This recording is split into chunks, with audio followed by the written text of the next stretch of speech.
హల్లెలూయా, హల్లెలూయా. నువ్వు చేసిన మేళ్లకు, నువ్వు చేసిన కృపలకు అని కీర్తన పాడుకుని దేవుని నామాన్ని మహిమపరుచుదామండి. కీర్తన పాడుచుండగా ప్రతి ఒక్కరు ఉజ్జీవంగా చప్పట్లు కొట్టవలసిందిగా కోరుచున్నాం. నీవు చేసిన మేళ్లకు, నీవు చూపిన కృపలకు, నీవు చేసిన మేళ్లకు, నీవు చూపిన కృపలకు వందనం యేసయ్యా, వందనం యేసయ్యా, వందనం యేసయ్యా, వందనం యేసయ్యా, వందనం యేసయ్యా, వందనం యేసయ్యా, వందనం యేసయ్యా, వందనం యేసయ్యా. నీవు చేసిన మేళ్లకు, నీవు చూపిన కృపలకు, నీవు చేసిన మేళ్లకు, నీవు చూపిన కృపలకు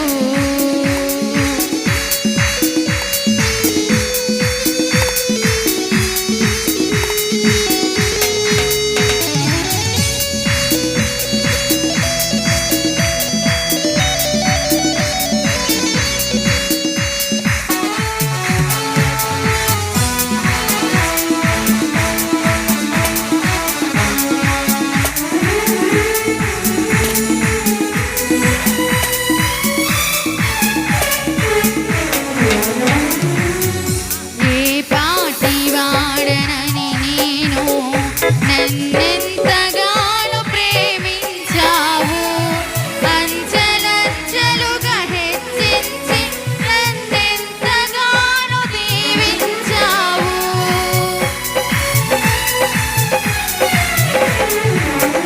ఏ పాటి వాడనని నేను నన్నెంతగానో ప్రేమించావు, అంచెలంచెలుగా హెచ్చించి నన్నెంతగానో దీవించావు. వందనం యేసయ్యా, వందనం యేసయ్యా, వందనం యేసయ్యా, వందనం యేసయ్యా, వందనం యేసయ్యా, వందనం యేసయ్యా, వందనం యేసయ్యా, వందనం యేసయ్యా.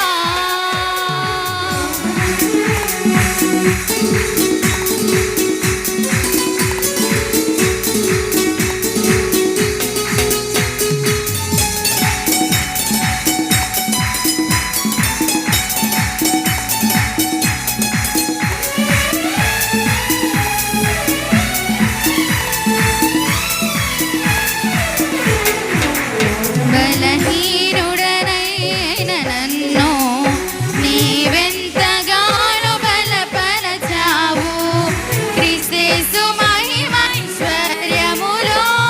ప్రతి అవసరమును తీర్చావు.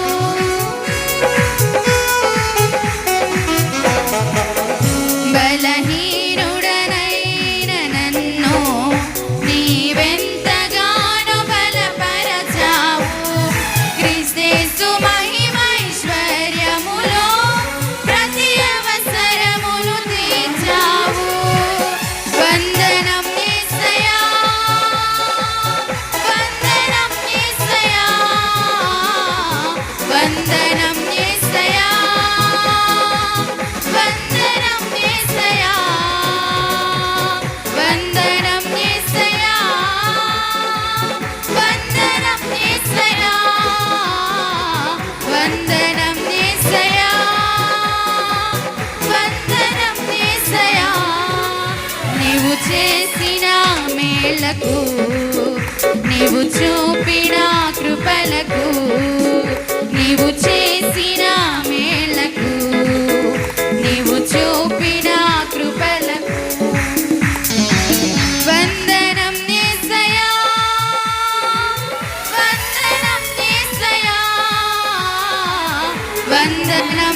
యేసయ్యా వందనం యేసయ్యా వందనం యేసయ్యా వందనం యేసయ్యా వందనం యేసయ్యా వందనం యేసయ్యా హల్లెలూయా. సంకల్పం, దేవుని యొక్క ఉద్దేశం, దేవుని యొక్క ఉన్నతమైన హ్యాండింగ్. నేను ఎప్పుడు ఒక మాట చెప్తాను, తండ్రులు బ్రతుకుండగానే వారి అభిషేకాన్ని మనం పొందుకోవడానికి వారిని సన్మానించాలి. అది నేను చెప్పేది అర్థమైంది అనుకుంటా మీకు కదా. నాన్నగారిని దేవుడు ఆయుత్తపరిచి అభిషేకం, వారి మీద ఇలా చిన్న సాల్వ కప్పిన అభిషేకం పట్టుకెళ్ళిపోతున్నాం. నన్ను అంటుంటారు, అయ్యా మీరు వచ్చి అడుగు పెడితే చాలు బ్లెస్ అయిపోతాం. ఇప్పుడు ఎలా ఉందంటే అపుస్తలుల పరిచర్య అంటే మనం అక్కడికి వెళ్ళినా అక్కడ వారు ఇక్కడికి వచ్చినా బ్లెస్ అవుతున్నారని ఆశీర్వదించబడుతున్నాం. సమయంలో మన మధ్యన మోజిసాయి గారు వచ్చి కొద్ది నిమిషాలు వాక్యం అందిస్తారు. ప్రభువును స్తుతిస్తూ ఒక చిన్న ప్రార్థన చేసి మన వాక్యంలోకి వెళ్తాను. అందరు కళ్ళు మూసుకుంటూ చిన్న ప్రార్థన. దేవుడు అంగర్పాలే గారిని జ్ఞాపం చేసినటువంటి ఆ దయాక్రీడను బట్టి ఆయన శిరస్సు మీద 86 దయాక్రీడలు చూస్తూ ఉన్నాం. ఈరోజు దేవుడు 87వ దయాక్రీడను పెట్టాడు. ఎంత ధన్యత! ఆ ధన్యతను బట్టి చిన్న ప్రార్థన. ప్రేమగల మా తండ్రి, నీకు స్తోత్రం నాయనా. మా కళ్ళ ముందు మా తండ్రులు సజీవులుగా ఉంటే మాకు ఎంత సంతోషం. వారు వేసిన పునాదిని చూసే ధన్యత, వారు చూపిన మాదిరిలో నడిచే ధన్యత మాకు ఇచ్చారు. నీకు స్తోత్రాలు నాయనా. ఈ సమయంలో అంగర్పాలే గారు మీరు ఏర్పాటు చేసుకున్నారు. తల్లి గర్భమున వేరు చేసిన నాటి నుండి నేటి వరకు ప్రతి విషయంలో వెన్నంటి వెన్ను తట్టి ప్రభువా అద్భుతమైన ఘనమైన పరిచర్యను చేసి నీ సన్నిధిలో సజీవునిగా ఉంచుకున్నారు. మీకు స్తోత్రాలు నాయనా. ఇచ్చిన బిడ్డలు బట్టి మీకు స్తోత్రాలు తండ్రి. ఏ దర్శనం కలిగి ఉన్నారో, ఏ బాధ్యత, ఏ రోషం కలిగి ఉన్నారో, రెట్టింపు బాధ్యత కలిగి, రెట్టింపు దర్శనముతో ప్రభువా, రెట్టింపు రోషముతో పరిచర్య చేస్తున్న దైవజనులు ప్రసాద్ పాలగిన బట్టి మీకు స్తోత్రాలు. కావలసిన నడిపింపుని అనుగ్రహించండి. రెట్టింపు అభిషేకముతో ఘనమైన పరిచర్య జరగడానికి కృప చూపించమని, ఈ సమయాన్ని మా కొరకు దీవెనకరంగా ఆశీర్వాదకరంగా మాకు కావలసిన మాటలు మాకు అనుగ్రహించమని యేసు నామమున అడుగుచున్నాను తండ్రి, ఆమేన్. వేదిక మీద ఉన్న దైవజనులైన వారందరికీ పేరు పేరున హృదయపూర్వక వందనాలు తెలియజేస్తున్నాను. అందరి పేరు చెప్పే సమయం నాకు లేదు, అర్థం చేసుకుంటారని ఆశిస్తూ ఉన్నాను. దేవుడు మనలందరినీ దీవించునుగాక, ఆమేన్. నాకు ఇవ్వబడిన సమయంలో మనందరికీ కావాల్సినటువంటి కొన్ని మాటలు నేను సందర్భ సహితంగా తీసుకొస్తాను. ఒకరోజు యేసుక్రీస్తు ప్రభుల వారు ఒక గ్రుడ్డివాడిని బాగు చేస్తాడు. గ్రుడ్డివాడిని బాగు చేసిన విషయం తెలుసుకున్నటువంటి ఆ గ్రామంలో ఉన్నటువంటి పెద్దలు, ఆ యూదుల పెద్దలు అందరూ కలిసి, వీడు పుట్టినది మొదలుకొని గుడ్డివాడి కదా, వీడు తల్లి గర్భంలో పుట్టినప్పుడే గుడ్డివాడిగా పుట్టాడు, ఇప్పుడు వీడు ఎలా చూస్తున్నాడు, వీడికి దృష్టి ఎలా కలిగింది అని వాళ్ళకి ఒక సందేహం వచ్చింది. వచ్చి నేను చరిత్ర అంతా జరిగింది చెప్పను కానీ కావలసిన భాగాన్ని తీసుకొస్తాను. వాళ్ళ తల్లిదండ్రుల దగ్గరికి వెళ్ళారు. ఆ తల్లిదండ్రులు చూసి, అమ్మా వీడు మీ కొడుకే కదా? అవును. వీడు పుట్టినప్పుడు గుడ్డివాడిగా పుట్టాడు కదా? అవును. మరి ఇప్పుడు ఎలా చూస్తున్నాడు వీడు? వీడి కన్నులు ఎవరు బాగు చేశారు, వీడికి ఎవరు దృష్టిని కలుగు చేశారు అని వాళ్ళందరూ కలిసి తల్లిదండ్రులు అడుగుతుంటే తల్లిదండ్రులు చెప్పిన జవాబు ఏంటి తెలుసా? వీడు వయసు వచ్చినవాడు, తన సంగతి తానే చూచుకొనగలడు. వీడు వయసు వచ్చినవాడు తన సంగతి తానే చూచుకుంటాడు. వాడిని అడగండి, వాడికి తెలుసు వాడు ఎలా పుట్టాడో, ఎలా పెరిగాడో, ఎలా పెద్దవాడయ్యాడో, వాడు పుట్టినప్పుడు ఏ గుడితనంతో పుట్టాడో, ఇప్పుడు ఎలా చూస్తున్నాడో, ఆ కరుదృష్టి ఎలా వచ్చిందో, ఆ విషయాలన్నీ వాడికి తెలుసు. ఎందుకంటే వాడికి వయసు వచ్చింది. వయసు వచ్చిన వాడు తమ సంగతి తామే చూచుకుంటారు. వీడు వయసు వచ్చిన వాడు తన సంగతి తానే చూచుకొనగలడు అన్న మాట నన్ను ఆకర్షించింది. ఈరోజు మన సంగతి మనం చూచుకునేవారుగా ఉండాలి. మన సంగతి ఎవరు మనకి కనుదృష్టి కలుగు చేశారో, ఎవరు మనల్ని ఈ పొజిషన్లో ఉంచారో, ఈ స్థాయిలో మనం ఎలా ఉండగలిగామో, గత పరిస్థితి ఏమిటో, ఇప్పటి పరిస్థితి ఏమిటో, గత జీవితం ఏమిటో, ఇప్పటి జీవితం ఏమిటో, ఆ సంగతి తెలుసుకునే వారిగా మనం ఉండాలి. మన సంగతి మనమే ఆలోచించాలి, మన సంగతి మనమే తెలుసుకోవాలి. నాకు ఇవ్వబడిన సమయంలో ఏ సంగతి మనం చూసుకోవాలో, ఏ సంగతులు మనకు అర్థం కావాలో, ఏ సంగతులు మీకు అర్థమయ్యాయో లేవో, అర్థం కాకపోతే ఏ సంగతులు మనం అర్థం చేసుకోవాలో, ఆ సంగతులు మనకు మనసుకు పట్టాయా లేదా, ఆ సంగతుల మీద మనకు దృష్టి ఉన్నదా లేదా? మనం ఈరోజు ఇలా ఉన్నామంటే, ఇలా కళ్ళు తెరిచి చూస్తున్నామంటే, ఆత్మీయ నేత్రాలు తెరవబడిన వారిగా ఉన్నామంటే అదేంటో కొద్ది నిమిషాలు నా మాటలు మీ మధ్యకు తీసుకొస్తాను. అందరికీ అర్థమయ్యే వాక్య భాగాన్ని తెరిచి ఉంచుతున్నాను. చూడండి, హోషియా గ్రంథం 11వ అధ్యాయము. హోషియా గ్రంథం 11వ అధ్యాయము మొదటి నుంచి కొన్ని వచనాలు చదవండి. ఇజ్రాయేలు బాలుడై ఉండగా నేను అతని ఎడల ప్రేమ కలిగి నా కుమారుని ఐగుప్తు దేశంలో నుండి పిలిచితిని. ప్రవక్తలు వారిని పిలిచినను, బయలుదేవతలకు వారు బలులర్పించిరి, విగ్రహములకు ధూపం వేసిరి. ఎఫ్రాయిమును చేయి పట్టుకొని వానికి నడక నేర్పిన వాడను నేనే, వారిని కౌగలించుకుని వాడను నేనే వారిని స్వస్థపరిచిన వాడనైనను ఆ సంగతి వారి మనసుకు పట్టలేదు. ఒకడు మనుషులను తోడుకునిపోవునట్లుగా స్నేహబంధములతో నేను వారిని బంధించి ఆకర్షించుతిని. ఒకడు పశువుల మీదికి కాడిని తీసినట్లు నేను వారి కాడిని తీసి తిని వారి ఎదుట భోజనం పెట్టి తిని. చాలండి, అందరికీ అర్థమయ్యే భాషలోనే రాయబడినటువంటి భాగం ఇది. దీనిలో ఒక వ్యక్తి యొక్క జీవితాన్ని మనం చూస్తాం. ఆ వ్యక్తికి దేవుడు ఏం చేస్తాడో, ఏమేమి కార్యాలు చేస్తే వాళ్ళ మనసుకు పట్టిందో పట్టలేదో ఆ వాక్య భాగంలో మనం చూస్తాం. ఈరోజు ఈ వాక్య భాగాన్ని ఇక్కడ ఉన్న మనమందరము ఎవరికి వారమే అన్వయించుకుందాం, మనకు మనగానే మాట్లాడుకుందాం. మనకు మనగానే అన్వయించుకుని ఆ వాక్య భాగాన్ని చూడగలిగితే, మొదటిగా దేవుడు మనకేం చేస్తాడో, దేవుడు మనకి ఏం అనుగ్రహించాడో ఆ వాక్య భాగాన్ని మనం ప్రారంభించగలిగితే, ఇజ్రాయేలు బాలుడై ఉండగా నేను అతన్ని ప్రేమించి. దేవుడు ఇజ్రాయేల్ని ప్రేమించాడట. ఎప్పుడు ప్రేమించాడో తెలుసా? బాలుడిగా ఉన్నప్పుడే. ఇజ్రాయేల్ అన్న పదం దగ్గర ఒక్కసారి మీ పేరు పెట్టుకోండి, ఒకసారి మీ పేరు పెట్టి చదువుకోండి. మోజెస్ బాలుడై ఉండగా నేను అతను ప్రేమించాను. దేవుడు నన్ను బాలుడుగా ఉన్నప్పుడు ప్రేమించాడు కాబట్టి ఈ యవన వయస్సు. దేవుడు నన్ను బాలుడుగా ఉన్నప్పుడు ప్రేమించాడు కాబట్టి ఈ స్థితి. మీకు తెలుసా బాల్య దినాలంటే ఎలాగుంటాయో? బాల్య దినాలంటే మీకు ఎట్లాగో తెలుసా? బాల్య దినాలు అమాయకమైన దినాలు, అపాయకరమైన దినాలు. బాల్య దినాలలో మరణమంటే ఏంటో తెలియని దినాలు. అది కరెంటు వైర్ పట్టుకుంటే షాక్ కొడితే చచ్చిపోతారని తెలియని అమాయకపు రోజులు అవి. రోడ్డు మీద సరిగా వెళ్ళకపోతే, వాహనం ఢీ కొడితే చచ్చిపోతామనుకున్నటువంటి ఆ తెలియని అమాయకమైన రోజులు అవి. ఎంతమంది చిన్న చిన్న బిడ్డలండి, చిన్న చిన్న బిడ్డలు ప్రమాదం తెలియక, అపాయమని తెలియక, మరణమని తెలియక వెళ్ళి చనిపోయిన వారు ఎంతమంది లేరు? నీళ్ళలోకి దిగితే చచ్చిపోతామని తెలియక ఎంతమంది చిన్న బిడ్డలు నీళ్ళలో దిగి చనిపోలేదు? అలాంటి బాల్య దినాలలో దేవుడు మనల్ని ప్రేమించాడు. దేవునికి స్తోత్రం చేద్దాం ఒకసారి. అలాంటి అపాయకరమైన దినాలు, అలాంటి మరణము సంభవించే దినాలు. ఈ సమయంలో మన మధ్యలో 86 సంవత్సరాలు నిండుకున్నటువంటి అంగర్పాలయ్య గారి యొక్క బాల్య దినాలలో దేవుడు ఆయన్ని కాచి కాపాడాడండి. అందరూ చెప్పకూడదాం ఒకసారి. బాల్య దినాల్లో దేవుడు మనందరినీ కాచి కాపాడు కాబట్టి ఈ వయసు నీకు, ఈ స్థితి నీకు, ఈ సౌఖ్యం. ఈరోజు ఇంత పెద్దవాడు అయ్యావంటే, ఇంత స్థితిలో ఉన్నావంటే, ఇంత పెద్దతనం అయ్యావంటే దేని బట్టో తెలుసా?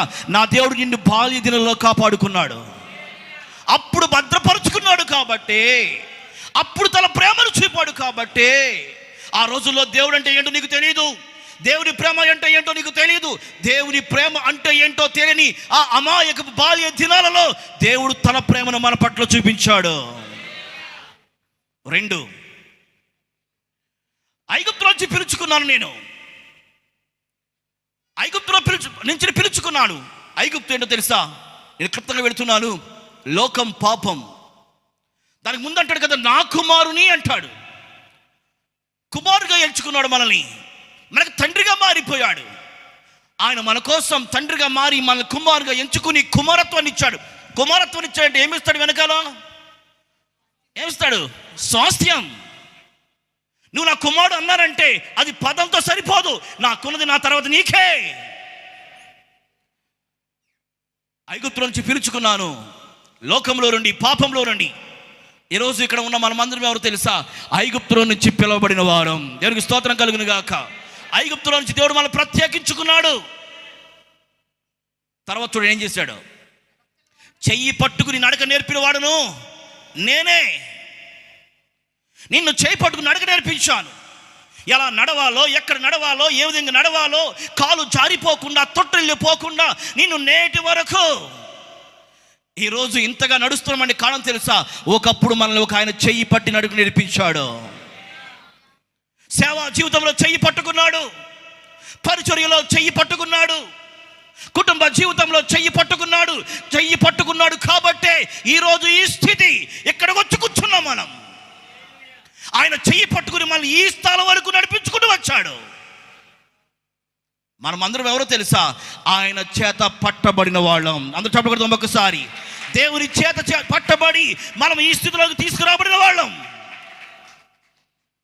ఎక్కడ నడవాలో, ఎలా నడవాలో, లోయలు, గుట్టలు, అగాధాలు, ఎత్తులు, పల్లాలు, వీటన్నిటిని ఎలా దాటుకుని వచ్చామండి. మన 2 కాళ్ళ వల్ల కాదు, మన 2 కాళ్ళు జారిపోకుండా పట్టుకున్న ఆయన చేతి వల్ల. తర్వాత ఏం చేస్తే చెప్పండి, కౌగలించుకున్నవాడు నేనే. ఇశ్రాయేలు, నీకు తెలుసా నిన్ను కౌగలించుకున్నాను నేను. దేవుడు మనిషిని ఎలా కౌగలించుకుంటాడు? ఎలా కౌగలించుకోగలడు? కౌగలింత అనే పదాల గురించి నేను ఆలోచన చేస్తున్నప్పుడు నాకు తెలియకుండా అకస్మాత్తుగా ఒక వ్యక్తి గుర్తుకొచ్చాడు. ఎవరు ఆ వ్యక్తి అంటే, ప్రస్తుత రాష్ట్ర ముఖ్యమంత్రి వైఎస్ జగన్మోహన్ రెడ్డి గారు. ఆయన ఓదార్పు యాత్ర చేస్తూ, ఆయన ఎవరైతే తన తండ్రి అయిన రాజశేఖర రెడ్డి గారు చనిపోయినప్పుడు ఆయన మరణాన్ని తట్టుకోలేక చనిపోయారో ఆ వాళ్ళ గృహాలోనికి వెళ్ళి వాళ్ళ కొడుకునో కూతున్నో వెళుతూ లోపలికి వెళ్ళి ఇలా కౌగులించుకున్నాడు. కౌగులించుకు ఏమంటే తెలుసా? రేయ్, నీ తండ్రి చనిపోయాడని బాధపడకరా, నేను నీకున్నాను. నీ చదువు నేను చూసుకుంటాను, నీ బాధ్యత నాయి. ఆయన ఇచ్చిన కౌగిలింత ఆదరణ, ఓదార్పు. దేవుడు మనల్ని కౌగిలించుకున్నాడు తెలుసా? నేను చెప్తాను, అది అవుననుకుంటే కనుక మీరు చప్పట్లు కొట్టండి. దేవుడు మనల్ని ఎప్పుడు కౌగిలించుకుంటాడంటే, ఒక్కొక్కసారి మనము హృదయ విదారకమైన వేదన, బాధన తట్టుకోలేని మానసికమైనటువంటి ఒక రకమైన ఒత్తిడికి లోనిపోయి ఏం చేయాలో అర్థం కాక మందిరానికి వచ్చారు. మందిరానికి వచ్చిన తర్వాత మందిరంలో ఆరాధన చేస్తుంటే నీకు తెలియనట్లుగా నువ్వే ఆరాధన చేస్తూ పాడుతూ ఒక్కసారి నీ హృదయం అంతా తెప్పరిల్లు అవుతుంది. ఒక్కసారి నీ హృదయం అంతా తేలికైపోతుంది. ఆ రోజంతా ఆ పాటే. ఏమైందో తెలుసా? నా దేవుడు ఆ పాటతో నిన్ను హత్తుకున్నాడు. ఒక వాక్యం నీ చెవును పడిన వెంటనే అప్పటి వరకు ఉన్న బాధ అంతా ఒక్కసారి తీరిపోద్దండి. ఆ క్షణం ఏంటో తెలుసా? వాక్యం ద్వారా నా దేవుడు నిన్ను కౌగులించుకున్న క్షణాలు అవి. అద్భుతమైన పాట ద్వారా దేవుడు నిన్ను కౌగులించుకున్న క్షణాలు అవి. ఎన్నిసార్లు దేవుడు మనం కౌగులించుకున్నా చెప్పండి. ఇప్పుడు ఎన్నో పర్యములు దేవుడు మనం కౌగులించుకున్నాడు. ఇంకా ముందుకు వచ్చేద్దాం, సమయం అయిపోతుంది. నేనే వాడిని స్వస్థపరిచిన వాడనైనను.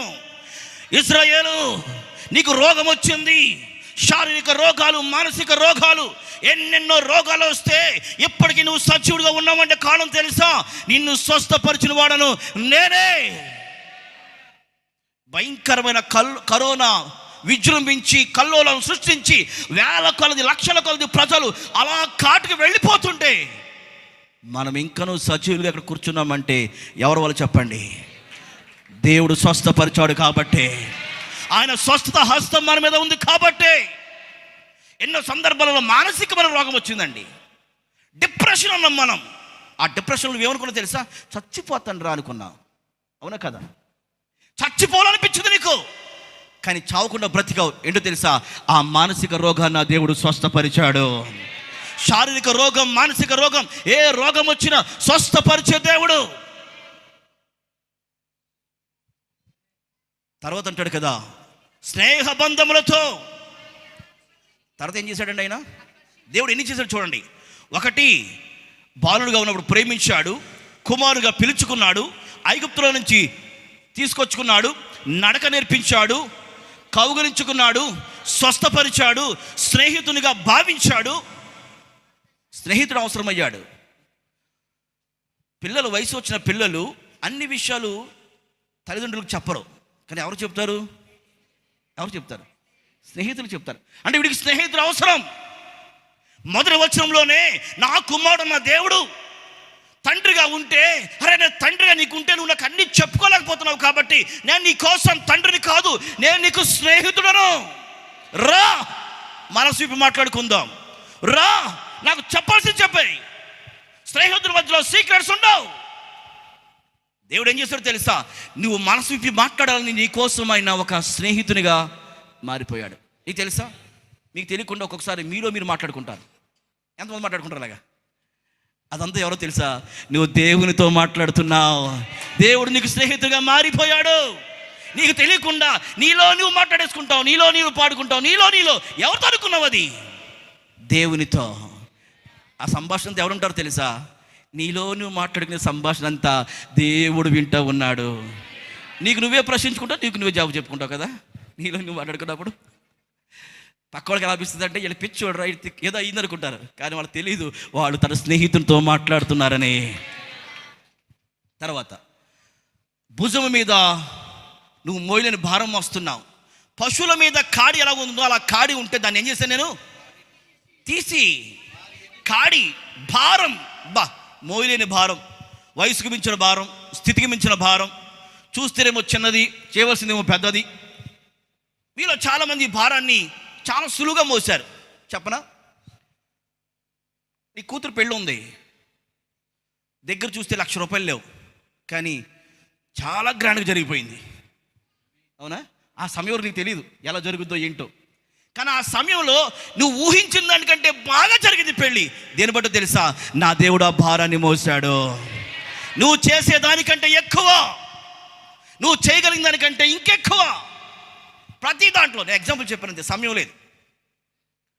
తర్వాత ఆఖరి మాట, భోజనము. దేవుడు ఏం చేశాడండి? ఎన్ని పనులు చేశాడు చూడండి ఒక్కసారి. ఈరోజు మనం కడుపు నిండా తింటున్నామంటే ఎవరు పెట్టారు చెప్పండి? దేవుడు ఏమంటాడు తెలుసా? నేను నీకు భోజనము పెట్టాడు, బాగా పెట్టాడు. ఎన్ని పనులు చేశాడు చెప్పండి ఒకసారి. ఒకటి, బాలుడిగా ఉన్నప్పుడు ప్రేమించాడు, కుమారునిగా అంగీకరించాడు, ఐగుప్తులోంచి తెచ్చుకున్నాడు, నీకు నడక నేర్పించాడు, కౌగిలించుకున్నాడు, స్వస్థపరిచాడు, స్నేహితుడిగా మారిపోయాడు, నీ భారమంతా ఆయన మోసాడు. ఇప్పుడు నీకేం పెట్టాడు? భోజనం పెట్టాడు.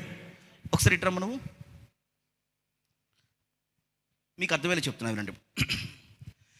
నేను దేవుణ్ణి అనుకోండి, తిని ఎవరంటే ఇజ్రాయేల్ అనుకోండి, ఓకే? తిరిగి ఎన్ని నేను చేశానో ఇప్పుడు చెప్తాను వినండి. ఇజ్రాయేలు నువ్వు వెరీ గుడ్. బాలుడిగా ఉన్నప్పుడు నిన్ను ప్రేమించాను, అవునా కాదా? Very good. నా కుమారునిగా స్వీకరించాను, అవునా కాదా? ఐగుప్తులో మగ్గిపోతుంటే బానిసత్వం తట్టుకోలేక ఏడుస్తూ మొర్ర పెడితే నిన్ను చూసి నేను ఏం చేశాను తెలుసా? ఐగుప్తులో నుంచి బయటకు తీసుకొచ్చాను. అవును. ఎలా నడవాలో నీకు నడక రాక తొట్టుల్లి పడిపోతుంటే, తప్పుడడుగులు వేస్తుంటే నీ చెయ్యి పట్టుకుని నడక నేర్పించాను, అవునా కదా? తర్వాత ఆరోగ్యం లేక, సతమతం లేక, దుఃఖంలో బాధలో నివారణగా ఉంటే నిన్నేం చేశాను? నేను కౌగిలించుకున్నాను, అవునా కదా? Very good. మానసిక రోగం, శారీరక రోగాలతో నువ్వు చావుకు సిద్ధమైపోతే, మరణ అంచు వరకు వెళ్ళిపోతే నిన్ను చూసి స్వస్థపరిచాను, అవునా కాదా? నీకు ఫ్రెండ్షిప్ కావాలని, ఫ్రెండ్స్ అవసరమని తల్లిదండ్రులుగా దూరం అయిపోయి స్నేహితులతో ఫ్రెండ్షిప్ చేస్తుంటే నిన్ను చూసి తండ్రిగా ఉన్న నేను నీ కోసం ఒక స్నేహితునిగా మారిపోయాను, అవునా కాదా? అవును. నువ్వు మోయలేని భారాలు మోస్తున్నావని చూసి నీ భారాన్ని మోస్తుంటే నేను తట్టుకోలేక ఆ భారాన్ని నా భుజం మీద పెట్టుకున్నాను, అవునా కాదా? అవును. ఆకలిస్తుంది, సమయానికి అన్నం పెట్టాలి, పెట్టేవారు ఎవరున్నారో చూస్తుంటే నేను నీ దగ్గరకు వచ్చి నీకు కడుపు నిండా అన్నం పెట్టాను. పెట్టారు. అయితే వెళ్ళు. ఆగు. నువ్వు బాలుడిగా ఉన్నప్పుడు నిన్ను ప్రేమించి కుమారుగా స్వీకరించి ఐగుప్తులోంచి నిన్ను తీసుకుని వచ్చి నీకు నడక నేర్పించి, నిన్ను కౌగిలించి, నిన్ను స్వస్థపరిచి, స్నేహితునిగా అంగీకరించి, నీ భారాన్ని నేను మోసి నీకు అన్నం పెడితే కనీసం థ్యాంక్స్ చెప్పాలని సంగతి మనసుకు పట్టలేదా? ఇన్ని కార్యాలు నేను చేస్తే చిన్ననాటి మొదలుకొని నేటి వరకు ఇంతగా నీ మీద శ్రద్ధ చూపించి ఇంతగా నీకు ఆహారం పెట్టి కడుపు నిండా తిని నాకు వందనాలు చెప్పాలి, థ్యాంక్స్ చెప్పాలన్న సంగతి మనసుకు పట్టలేదా? ఈరోజు నేను అంటున్నాను, అలా మనసుకు పట్టింది కాబట్టి ఈ స్తుతి కూడిక. చప్పట్లు కొడదాం ఒకసారి. ఆయన చేసిన కార్యాలు మనసుకు పట్టాయి కాబట్టి, ఆయన చేసిన కార్యాలు మనసుకు పట్టాయి కాబట్టి ఈ స్తుతి కూడిక. కూర్చో. ఈరోజు మనసుకు పట్టిందా? మీ సంగతి మీకు అర్థమైందా? ఈ సమయంలో మీ అందరికీ ఒక పిలుపునిస్తున్నాను. చివరిగా ప్రతి ఒక్క కుటుంబంలో సంవత్సరానికి ఒక పర్యాయమైన స్తుతి కూడిక జరగాలి. దేవుడు ఇన్ని మేలులు చేస్తే ఆ సంగతి మనసుకు పట్టి ఒక్కసారైనా స్తుతి కూడిక పెట్టుకోలేదనుకోండి. నేను సంఘంలో చెప్పాను, ఏం చెప్పానంటే, మీ ఇంట్లో ఏదో ఒక రకంగా ఒకరోజు కూడిక జరగాలి. దైవ శాఖలు మీ ఇంటికి రావాలి, ఏదో రకంగా స్తుతి కూడిక పెట్టుకోవాలి. లేదంటే దేవుడు జ్ఞాపకార్థ కూడిక పెడతాడు. ఏం పెడతాడు? అర్థమైంది? అర్థం కాలేదా? మీ ఇంట్లో ఏదో రకంగా కూడిక జరగాలి. ఇప్పుడు దేవుని ఉద్దేశం అది. మీ ఇంట్లో పాటలు పాడాలి, మీ ఇంట్లో ప్రార్థన, మీ ఇంట్లో దైవ సేవకులు రావాలి. నువ్వు ఎలా రప్పించుకుంటావు? స్తుతి కూడిక పెట్టుకుని రప్పించుకుంటావా? జ్ఞాపకార్థ కూడిక రప్పించుకుంటావా? సంగతి మనసుకు పడితే నీకు అర్థమవుతుంది స్తుతి కూడిక అంటే ఏంటో.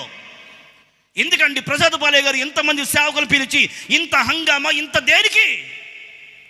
మనసుకు పట్టింది. అరే, నా తండ్రిని దేవుడు చిన్ననాటి బాలి దినాలలోనే సంరక్షించి కాపాడి ఆయన ఐగుప్తులో నుంచి పిలుచుకుని కుమారుగా స్వీకరించి ఆయనకు నడక నేర్పించి ఆయన కౌగులించుకుని స్వస్థపరిచి స్నేహితుడిగా భావించి ఆయన భారం బరువులని దించి ఇంతవరకు కడుపుకు నిండా భోజనం పెట్టాడే, అలాంటి నా దేవుడు ఎలా స్తుతించకుండా ఉండగలను?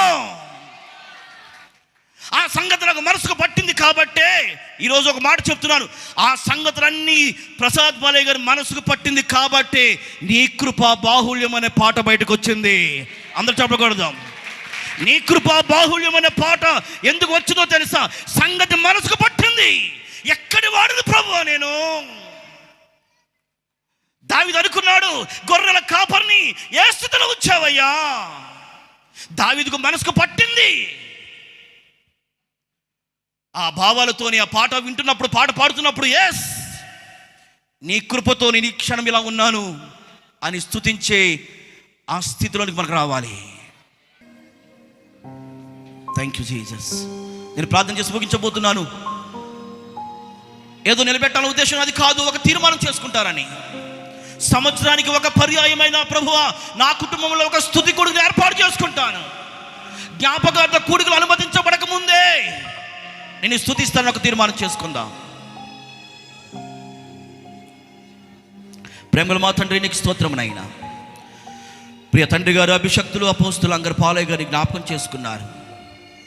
గత 86 సంవత్సరాలు కృప వెంబడి కృపను అనుభవిస్తూ నీ ఉన్నతమైన ఉపదేశములో, అద్భుతమైన పరిచర్య ధర్మములో నేటి వరకు సజీవునిగా ఉంచి మంచి జ్ఞాపక శక్తిని ఇచ్చావు, మంచి చదవగలిగే నేత్రాలను ఇచ్చావు నాయనా.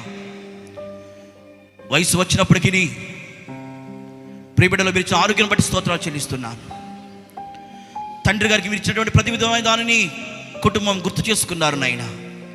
కుమారులు జ్ఞాపం చేసుకుని తండ్రి గారి పేరిట ఒక స్తుతి కూడిక, కృతజ్ఞత ఆరాధన, ఎంత అద్భుతమైన విషయం నాయన.